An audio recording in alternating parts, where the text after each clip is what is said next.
Ice cream खाणार? आता आंब्याचा सीझन आलाच आहे, तर मँगो आईस्क्रीम सुद्धा व्हायलाच हवा ना. त्यासाठी काय करायचंय, 2 कप म्हैशीचं दूध किंवा तुम्ही कुठलंही फुल क्रीम दूध वापरू शकता. इथे मी 2 कप घेतलेलं आहे. त्याला मस्त गरम करून घेतलं. दूध गरम होत असतानाच त्यामध्ये 2 चमचे साखर ऍड केलेली आहे आणि दुधाला ना चांगली उकळी काढून घ्यायची आहे. म्हणजे थोडंसं दूध आटवून घ्यायचंय. 10 ते 15 मिनिटं आपल्याला ही प्रोसेस करायची आहे.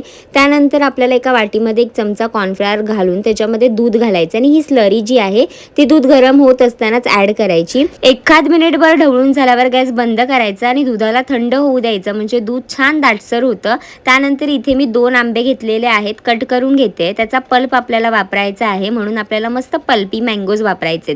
तर याचा पल्प काढून मिक्सरच्या भांड्यामध्ये घालायचा. त्यामध्ये इथे मी मलई घातलेली आहे 2-3 चमचे. इथे तुमच्याकडे मलई नसेल तर फ्रेश क्रीम सुद्धा ऍड करू शकता. छान वाटून झाल्यावरती आपण जे थंड करत ठेवलेलं दूध होतं ना, ते थोडं थोडं करत आपल्याला वाटून घ्यायचं आहे. त्यानंतर हे तयार झालेलं मिश्रण आईस्क्रीमच्या मोल्डमध्ये भरून घ्यायचं आणि याची सगळी झाकणं बंद करून फ्रीझरमध्ये आपल्याला 7 ते 8 तासांसाठी सेट व्हायला हे आईस्क्रीम ठेवायचं आहे. आणि मग 7 ते 8 तासानंतर आपल्याला ही मस्त असं मँगो आईस्क्रीम खायला मिळणार आहे. तर तुम्ही सुद्धा ह्या आता उन्हाळ्याच्या सीझनमध्ये हे मँगो आईस्क्रीम नक्की ट्राय करा आणि मला कमेंटमध्ये नक्की कळवा आणि फॉलो करायला विसरू नका.